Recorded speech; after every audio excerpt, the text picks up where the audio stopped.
Assalaamu calaykum waraxmatullaahi wabarakaatu. Dhammaan daawadayaasheena sharafta leh ee ku xiran janalkeena caafimaadka ee Caafimaad Channel.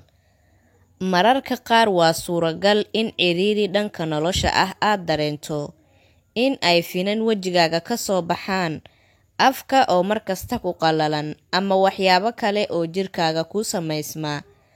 Arrimahaas waxay sababaan kalsooni darro. Mana jiro qof jecel. Haddaba sidee ku xallin kartaa? Ma jiraan cuntooyin kaa caawin kara? Dhammaan waxyaabaha la xiriira haragga jirka. Waxaa jira cuntooyin xal u ah sida khudaarta iyo dhir kale. Waxaan fiidiyowgan idinkugu soo gudbin doonaa 7 cunto oo kaa caawinaya in jirkaagu qurxanaado, kalsoonidaaduna ay badato. 1. Miraha gaduudan ee strawberry-ga. Ilkaha ayay caddeeyaan wayna adkeeyaan.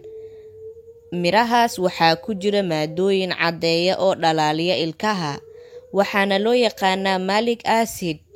Waxay dishaa bakteeriyada ilkaha wasakhaysan ee nugleysa, taasoo sababta in ay duleeshamaan ama xanuunaan. Haddaba si wanaagsan u cun miraha strawberry-ga, cabitaanna ka dhigo ama sidooda ku cun waa isku mid. Sidoo kale haddii aad ku darto fixiso ama baking soda, waad ku caddaysan kartaa si ilkahaagu ay u dhalaalaan. Lambar 2. Qajaarka. Harag ama maqaar nadiif ah oo dhalaalaya. La yaab ma ahan haddii aad aragto qof ku sugan meelaha la isku qurxiyo oo indhaha loo saaray wax yar oo laga soo jaray qajaarka, balse waa suuragal in aadan fahmin sababta. Qajaarku wuxuu u fiican yahay finanka jirka ka soo baxa iyo waxyaabaha sababa, waxaana ku jira waxyaabo badan oo daawo ahaan loo adeegsado. Sidoo kale qajaarku wuxuu leeyahay biyo badan, wuxuuna u wanaagsan yahay fuuqbaxa. Dhammaan faa'iidooyinkaas waxay sababaan in jirkaagu uu qurxanaado, taasoo badinaysa kalsoonidaada. Lambar 3. Khudaarta cagaaran. Da'da xitaa haddii ay aad u badan tahay da'daada, ma doonaysaa in aad u ekaato qof dhalinyaro ah oo wejigiisa iyo jirkiisaba aysan isbedelin. Taas waxaa kuu suuragelinaya kadib markaad cunto khudaarta cagaaran. Waxaa ka buuxa fitamiino iyo sidoo kale calcium. Nafaqooyinkaas waxay ka hortagaan xinjiraha dhiigga wasakhaysa ee kala xira, waxayna xoojiyaan lafaha iyo difaaca jirka. 4. Mooska. Wuxuu yareeyaa dibirada iyo calool bararka. Waa arrin cajiib ah sida mooska uu daawo ugu yahay dibirada ama caloosha oo ku soo bararta.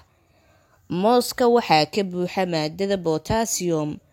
Haddaba waxay xakamaysaa sodiumta, waxayna yareysaa saameynta ay ku yeelanaysa caloosha. Mooska waxaa kaloo laga helaa macdan aad u badan oo fududaysa in caloosha aysan ku istaagin oo si wanaagsan ay kuugu baxdo. Haddaba mooska u soo dhaweey noloshaada, wax badanna ka cun si aad faa'iido badan uga hesho. Qodobka 5 waa lowska. Lowsku wuxuu u fiican yahay cidiyaha. Dadka dibadaha ku nool waxay tagaan meelo lagu sameeyo cidiyaha kadib markii ay waxyaabo madow ama cudur u eg ay galaan. Sidoo kale, gabdhaha ayaa goobaha la isku qurxiyo u aada si ay u soo hagaajistaan ama u soo dhuubiyaan cidiyahooda.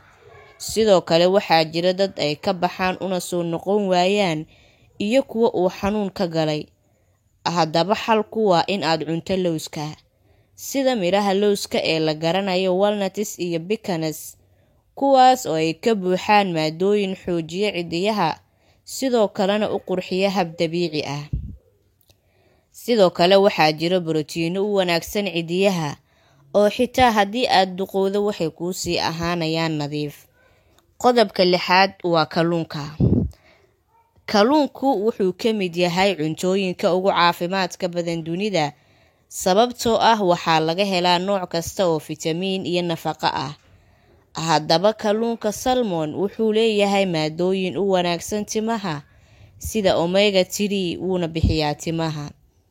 Cuntooyinka leh dufanka caafimaadka sida midka laga helo kalluunka waxay sidoo kale dhaldhalaal u yeelaan timaha. haddii aad isticmaasho waxay kordhinayaan kalsoonidaada.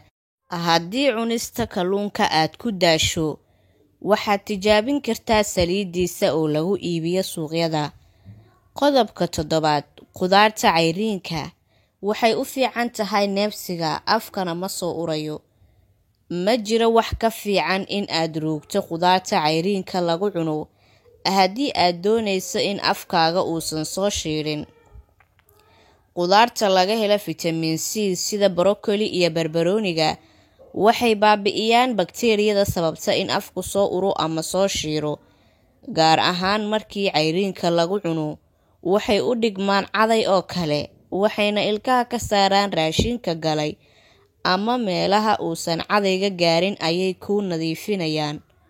Ugu dambayn, waxaa jira qaabab badan oo aad ku xoojin karto kalsoonidaada. Waxaa ka mid ah in aad si wanaagsan u huruddo iyo in biyo kugu filan aad cabto maalin kasto. In aad la saaxiibto dadka wanaagsan oo wax fiican kugu soo kordhin kara, iyo in aad isbeddel ku samayso sida aad u dhaqanto iyo dabeecadahaaga.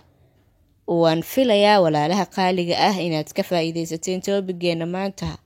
Fadlan ha ka iloobin fiidiyowga inaad like saarto una share garayso asxaabtaada kale.